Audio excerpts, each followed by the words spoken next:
bila apa yang dikeluarkan di konten untuk masyarakat itu berbicara tentang hot daddy, 41,000 Orang melihat. viewers semalam saya dikabarkan bersolidariti bersama dia kan. Kita pun tertanya-tanya, adakah ini budaya atau nilai yang kita nak bawa, dan adakah hanya semata-mata kerana mengejar like dan views.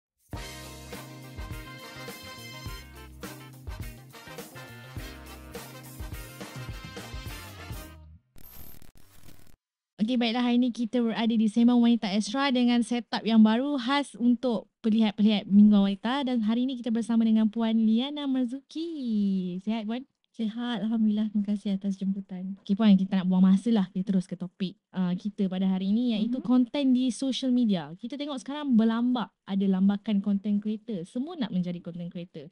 Dan semua nak bercakap dengan mengenai kesemua topik yang ada dalam dunia.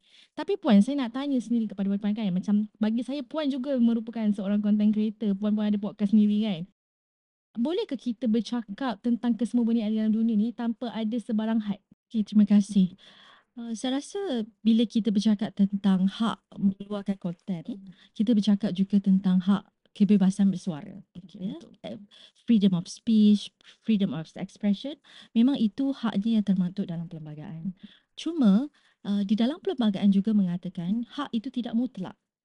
Kalau hak bersuara atau berekspresi itu menjejaskan kepentingan awam, ada undang-undang akan menyekatkan hak tersebut. Sebagai contohnya, kalau kita nak bercakap tentang siapa saja dibenarkan tetapi tidak boleh mengeluarkan fitnah, mengeluarkan perkara palsu.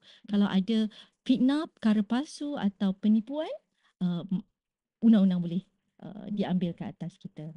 Ada ke Puan berlakunya kes-kes yang macam ada orang dakwa dan dia menang actually kes-kes yang melibatkan fitnah ke, konten-konten yang jelek ke, konten-konten yang tak bagus ke? Kalau kes-kes berkaitan fitnah, itu adalah kes civil. Jadi antara orang yang memfitnah dan orang yang difitnah itu. Jadi mereka akan bawa kes ke mahkamah untuk mendapatkan papasan banyak. Dalam sejak kita merdeka lagi memang dah banyak kes-kes begitu, ramai yang menang, ada yang dapat berjuta-juta pun. Selalu kita dengar pun defamation ini atau apa itu kes-kes fitnah ini antara orang politik. Tapi ada juga orang awam pun ada juga yang menang kes fitnah civil ini. Tetapi kalau konten jeli atau konten yang mengganggu ketenteraman awam, itu merupakan kesalahan jenayah di bawah Akta Komunikasi, ya, dan Multimedia. Itu ada spesifik section khusus, section 233, tidak boleh mengeluarkan konten jelek, konten lucah, konten-konten yang boleh mengeluarkan kegusaran awam. Itu kalau dibuat dan diambil tindakan, boleh dikenakan hukuman penjara 1 tahun dan juga tak silap saya denda sampai RM50,000. Jadi kena berhati-hatilah bila mengeluarkan konten itu, tidak boleh semuanya disebut dan diwawarkan sewenang-wenangnya. Macam menurut Puan sendiri, sebenarnya apa yang perlu ada dalam konten kita ni sebenarnya, Puan?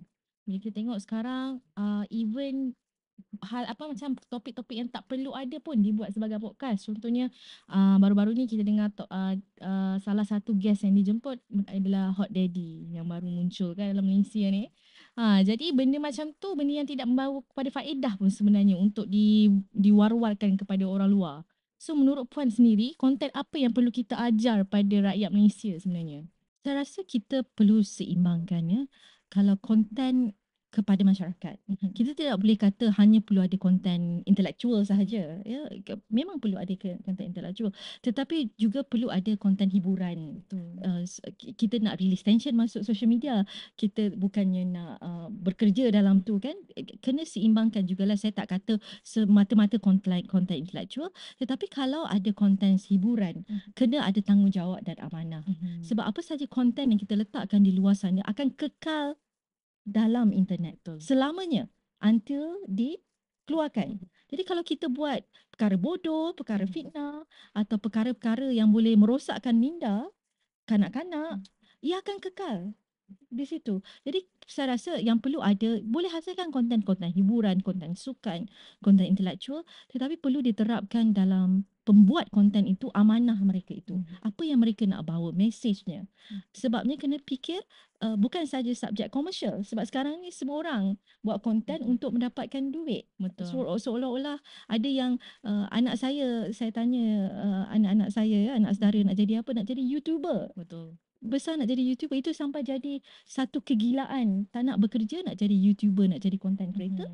Tetapi perlu juga tahu menjadi YouTuber dan content creator ni amanah. Ada amanahnya, bukan sahaja semata-mata mencari wang. Saya rasakan itu yang perlu diterapkan. Kerana saya merasakan kita sekarang sudah mengalami zaman gelap. Bila zaman gelap, dark age, bila apa yang dikeluarkan di konten untuk masyarakat itu berbicara tentang Hot Daddy, 41,000 Orang viewers semalam saya dikabarkan uh, bersolidariti bersama dia, kan kita pun tertanya-tanya, adakah ini budaya atau nilai yang kita nak bawa, dan adakah hanya semata-mata kerana mengejar like dan views dan duit sahaja kita keluarkan konten. Jadi itu kita kena pertimbangkan, kita perlu ada amanah dan tanggungjawab itu bila membuat konten. Betul, dan sebenarnya apa yang lagi menyedihkan sebab kadang-kadang apa yang dibualkan tu datangnya daripada orang yang dikenali. So apabila you jadi public figure, orang lain akan ikut apa yang you cakap, dan itulah benda yang menyedihkan sebenarnya. Betul. Dan menurut Puan sendiri kan, kalau contohnya macam isu Hot Daddy tu lah kan, kalau diorang buat podcast dan terang-terang lah lelaki tu memang salah kan, boleh ke dia dikenakan tindakan? Orang yang membuat podcast tu dan juga Hot Daddy tu lagi dikenakan tindakan. Tindakan terhadap mereka yang mengeluarkan konten-konten yang tidak berapa sesuai untuk Betul. didengar. Saya rasa bergantung pada apa yang dikeluarkan dalam konten tersebut. Kalau menggarisi aspek lucah, aspek fitnah, aspek mengganggu ketenteraman awam, ada peruntukan dalam undang-undang yang kita boleh ambil tindakan. Jadi saya pun tak sanggup nak dengar semalam apa yang ada dibicarakan dalam podcast tersebut. Saya percaya ada juga konten-konten yang menjurus kepada perkara-perkara yang tak patut kita dengar, dan saya harap tak ada kanak-kanak mendengarnya. Tetapi kalau ada anasir-anasir sebegitu, kita boleh ambil tindakan. Itu memang diperuntukkan di bawah perundangan. Tetapi levelnya bagaimana, kita perlu perhalusi setiap konten tersebut. Okey, kalau macam kita, macam Puan cakap kita boleh ambil tindakan kan. Tindakan tu boleh ke dibuat oleh kita sendiri macam orang awam sendiri, macam kita nampak konten tu tidak patut ada, kita buat report polis ke apa ke? Saya sangat merasakan tanggungjawab ini bukan tanggungjawab penguasa saja. Tanggungjawab untuk memastikan masyarakat ini terbina intelek, tidak dipajakkan otak dengan benda-benda tidak sihat, itu juga tanggungjawab kita sendiri. Dan kita kena tahu penguasa itu banyak juga tanggungjawab mereka. Mereka tidak boleh masuk setiap kali ada podcast atau setiap kali ada konten. Jadi kalau kita ada tanggungjawab merasakan ini konten yang tidak sesuai untuk anak-anak kita dengar atau kawan-kawan kita dengar, saudara kita dengar, kita boleh buat laporan tersebut. Saya rasa sangat senang kerana di MCMC, website komunikasi multimedia Suruhanjaya itu memang ada linknya di situ untuk kita terus buat laporan secara online. Terus buat laporan dan mereka akan ambil tindakan. Kadang tak payah jadi pengadu pun tak apa, silentkan, dan mereka akan terus ambil tindakan. Dan saya perhatikan selama berapa tahun ini memang ada kegiatan aktif itu atau inisiatif daripada MCMC itu, SKMM itu, untuk mengambil tindakan konten-konten begini yang diturunkan serta-merta sekiranya ada aduan. Oh, sebab yelah selalunya orang cakap, alah kita buat aduan bukan ada apa pun, bukan orang buat apa-apa pun. Itulah sebenarnya kadang-kadang yang menstopkan ataupun memberhentikan orang untuk membuat aduan. Jadi sebenarnya memang aduan yang diambil tu dimaklum lah kan? Dimaklumkan. Cuma kadang tu mereka perlu perhalusi dulu. Kadang tu takut ada saingan antara kompetitor ke. Jadi perkara-perkara itu juga perlu diperhalusi sebelum diturunkan. Tapi kalau ramai-ramai buat laporan untuk konten yang sama, saya rasa mereka terus tangkap dan terus turunkan. Itu Macam perkara kalau biasa. Puan sendiri dekat podcast Puan, jenis konten apa yang Puan selalu bangunkan, yang Puan selalu lontarkan dan suarakan? Ini dah bagi macam peluang saya promote saya punya podcast. Podcast saya dan Tuan Syed Munawar lah, bukan saya seorang. Ialah bertajuk Jangan Pajak Otak. Jadi kami membawa naratif bahawa kita tidak boleh jadi taksub, kita tidak boleh jadi totok kepada parti politik, pemimpin atau mana-mana personality. Jadi kita bawa mesej tersebut untuk membuat jihad intelek itu, untuk membina minda supaya masyarakat boleh berfikiran kritis dan menilai satu isu itu sendiri, bukan menilai satu isu berdasarkan apa orang lain fikirkan. Dan saya pun tertanya-tanya kan, kadang-kadang kita tengok ada banyak lambakan konten yang tak sepatutnya ada dan disokong oleh masyarakat. Adakah pemikiran masyarakat kita sekarang ni masih lagi berada di tahap yang rendah compared to sepatutnya daripada yang bukan, yang tidak berfikiran secara kritikal? Saya rasa itu kita perlu ada jihad itu. Mhm. Kerana pada saya masyarakat itu terbentuk dengan apa yang dia baca dan apa yang dia lihat. Masyarakat terbanyak majoriti kita masyarakat Melayu lah senang nak cakap dalam 60% 70% di Malaysia ini masyarakat Melayu Islam kita juga dulu dikatakan masyarakat yang suka hiburan. Betul. Tidak suka membaca, suka hiburan, suka benda yang nampak secara terus. Jadi kalau kita ada TikTok sekarang, generasi TikTok ini, kadang itu apa yang keluar dalam TikTok itu adalah lagi sahih daripada apa yang keluar daripada berita. Mereka anggap itu macam orang kata gospel. Betul. Kan? Jadi kalau kita perbanyakkan konten-konten yang tidak membina-minda, jadi masyarakat itu akan merudum intelektualnya. Jadi itu sebabnya kita yang ada tanggungjawab atau amanah tu kena keluarkan konten. Konten itu tidak semestinya boring dan intelektual. Konten seperti Khairul Amin. Betul. Konten memasak itu juga satu yang membina semangat, membina perpaduan, membina intelektual juga sebab Khairul Amin itu sendiri satu inspirasi. Betul. Jadi saya tidaklah rasa teruk sangat kita ni walaupun ada konten-konten yang tidak berapa saya berkenan, tetapi disebabkan Khairul Amin diangkat sebagai creator, content creator of the year itu, saya rasa ada sedikit harapan bagi masyarakat Malaysia mengiktiraf orang bijak sebagai idola juga. Jadi saya rasa kalau kita keep going jihad ini, insya-Allah masyarakat kita akan dibina minda. Okay Puan, apabila kita bercakap pasal konten, banyak konten yang ada apatah lagi di social media dan antara yang famous ni adalah social experiment. Baru-baru ni macam ada juga berlaku social experiment di mana mereka menggunakan seorang budak kata pasal nak sumbangan apa semua dan ada juga yang datang daripada jauh untuk memberi sumbangan. Tapi rupanya itu bukanlah perkara benar dan hanyalah social experiment. Jadi kan menurut Puan, benda tu adakah patut dibuat? Adakah ia menyalahi undang-undang atau macam mana? Social experiment, saya rasa kalau social experiment ni bukan hanya konten di Malaysia, konten di luar negara. Tetapi kebanyakan di luar negara itu apabila mereka mengatakan membuat social experiment atau eksperimen sosial itu mereka beritahu awal-awal atau disclaimer itu dikeluarkan. Di Malaysia kalau isu berkenaan dengan seorang kanak-kanak yang dieksploitasi kan, balang air dan orang tolong itu, saya rasa itu dah borderline scam untuk mendapatkan duit. Saya tak tahu apa yang jadi bila orang dah hantar duit, orang dah bagi, adakah dipulangkan balik ke duit itu kata social experiment atau mereka simpan. Kalau mereka simpan dan mereka keluarkan naratif untuk mendapatkan duit berdasarkan penipuan, itu boleh diambil tindakan bawah scam lah penipuan itu. Cuma saya rasa kita tidak boleh membiar sewenang-wenangnya social experiment ini sebab saya takut nanti menjadi alasan bila orang nak buat scam tiba-tiba kantoi Kita jadi buat social experiment. experiment. Jadi kita tak boleh ambil tindakan. Kena ada pengawasan, kena ada saya rasa peraturan yang lengkap untuk mengawal sebab kena tahu undang-undang ini dia tidak stagnan atau tidak tepu. Undang-undang ini living creature, satu hidupan yang hidup kalau kita lah kalau cakap dalam bahasa undang-undangnya. Dan kalau ada satu perkara yang menjejaskan masyarakat, kita kena ada peraturan mengawalnya. Dan saya mengalu-alukan juga kerajaan mengumumkan yang mereka akan mengawal konten social media. Kerana dulu kita ada surat khabar.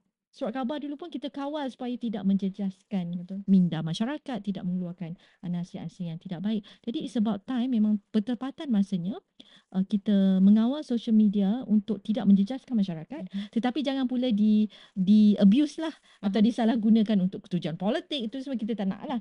Tapi kena ada some sort of pengawalan kerana kita tidak boleh mengambil budaya orang luar itu, kita ada budaya sendiri.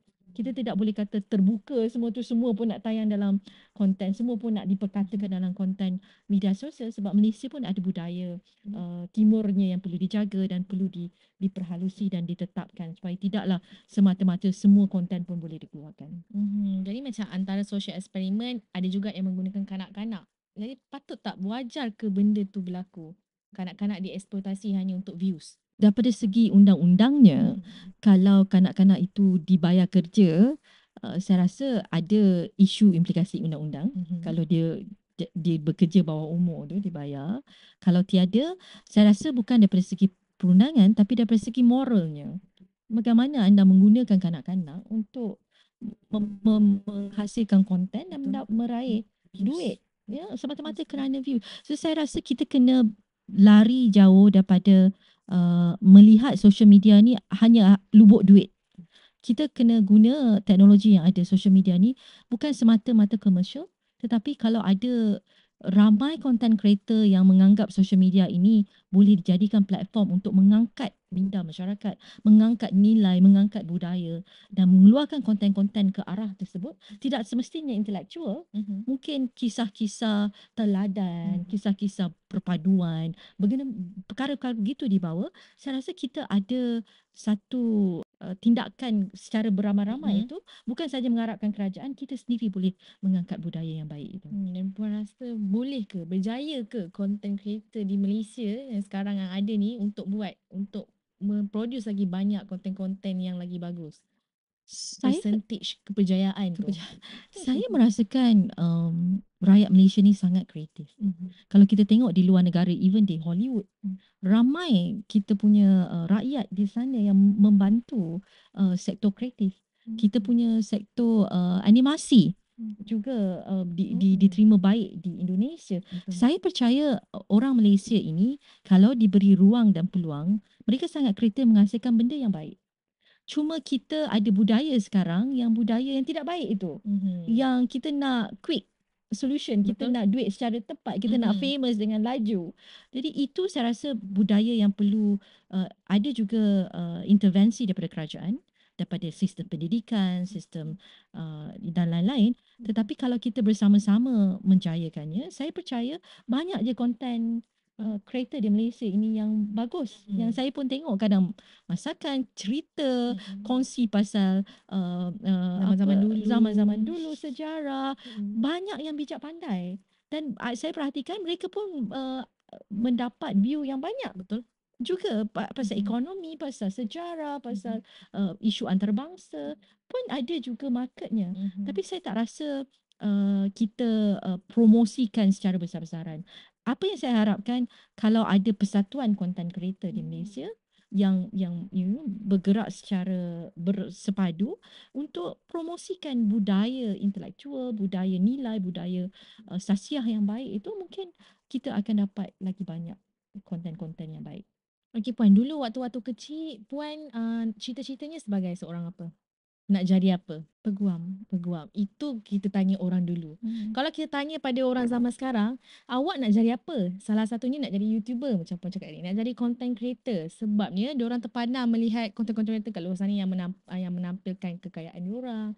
Jadi puan ada tak wujudnya rasa bimbang bila melihat budak-budak sekolah sekarang, bila kita tanya cita-citanya, 90% daripada mereka cakap nak jadi content creator, nak jadi YouTuber. Sebagai seorang ibu, kebimbangan itu pada saya sangat ketara. Ya, sebab kalau satu dua berinspirasi menjadi YouTuber atau content creator tu kita faham lagi. Tapi sekarang ni semata-mata ramai pelajar kita yang easy. Kalau ditanya je macam hari tu saya rasa Dr. Mala pernah mengeluarkan interview dan mengeluarkan kenyataan, dia kata dia tanya kebanyakan kanak-kanak nak jadi YouTuber, nak jadi content creator. Saya rasa satu masyarakat yang baik yang boleh membangun ialah masyarakat yang tahu susah. Bukan masyarakat yang cari easy way out. Oh, senang kaya lah jadi YouTuber ni, jadi YouTuber lah. Tak payah ambil SPM pun tak apa. SPM itu kononnya pada mereka ada yang keluarkan. Pempengaruh sendiri menyebut SPM itu buang masa. Betul. Tapi bukan semua orang boleh jadi YouTuber kaya raya. Bukan semua orang boleh jadi Khairul Amin. Anda boleh mencuba peringkat pertama, tapi you have to have that niche. You have to have that specialty yang orang nak tengok. Dan bila semua orang nak jadi YouTuber, semua orang nak jadi content creator, dah tak ada special tu pada you. Jadi kita pun tak nak pandang. Jadi kena fahamkan kepada kanak-kanak ini, you see this as easy way out untuk kekayaan, untuk popularity, tapi it's not easy sebenarnya. Khairul Amin bermula bagaimana? Betul. Punya susah dia. Daripada seorang engineer, tak silap saya. Engineer dengan Petronas keluar dan dia mula-mula tu dalam rumah kecil saja, dalam bilik yang kecil. Ambil pakai langsir-langsir hijau je lebih belakang. It's not that easy. So pada saya kita kena terapkan yang walaupun nak jadi YouTuber atau content creator tak semestinya masa depan anda terjamin. Betul. Masih lagi perlu ada pelajaran, masih juga ada perlu pengalaman lain-lain dan ini bukan the easy way out pada saya. Kena terapkan kepada kanak-kanak. Okey, macam Puan cakap tadi, kita perlu terapkan perkara-perkara tu kepada kanak-kanak lah kan. Jadi macam mana cara kita nak menerapkan, siapa yang patutnya bertanggungjawab untuk bagi tahu yang okey, bukannya YouTuber ini nak jadi YouTuber ni bukanlah sebegitu mudah, begitu. Saya rasa yang paling dekat dengan kanak-kanak yang bertanggungjawab is either ibu bapa atau guru itu.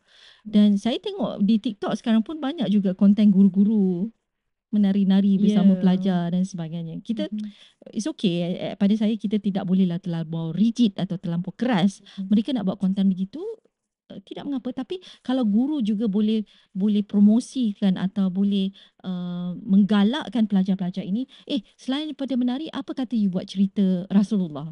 Apa kata you buat cerita sejarah? Dan perkara-perkara ini boleh dibawa gelombang itu kalau kita minta cikgu atau ibu bapa promosikan dan kita buat gelombang itu dalam TikTok, ramai tengok. Benda yang perkara begitu jadi normal. Orang nak dengar, okey juga sejarah ni, okey juga cerita Nabi ni. Sebab benda begitu banyak kontennya. Dan menjadi perkara normal untuk orang dengar. Jadi saya rasa ibu bapa, guru perlu mainkan peranan dan juga perlu juga sentiasa bagi tahu kepada kanak-kanak ini kehidupan ini bukan rosy.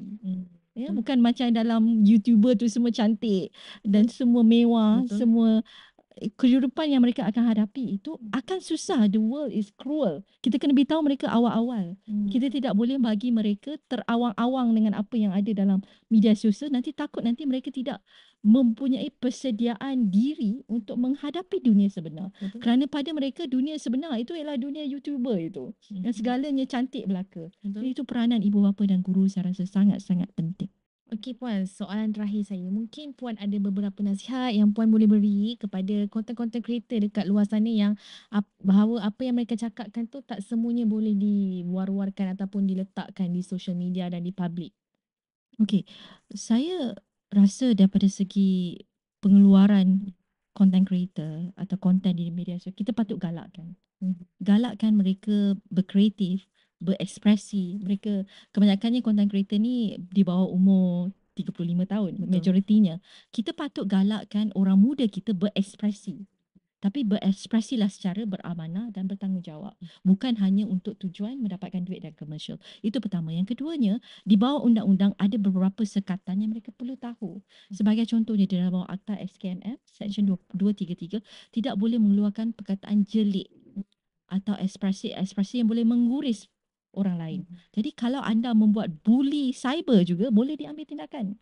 Kalau kata orang lain gemuk ke atau orang lain buruk dan sebagainya, itu sebenarnya ada kesalahan di bawah Akta SKMM yang boleh diambil tindakan. Jadi kena berhati-hati. Selain daripada itu, Akta hasutan, Akta fitnah juga perlu diambil perhatian. Tidak boleh keluar benci dengan orang itu, terus keluarkan pelbagai cerita, itu boleh juga diambil tindakan.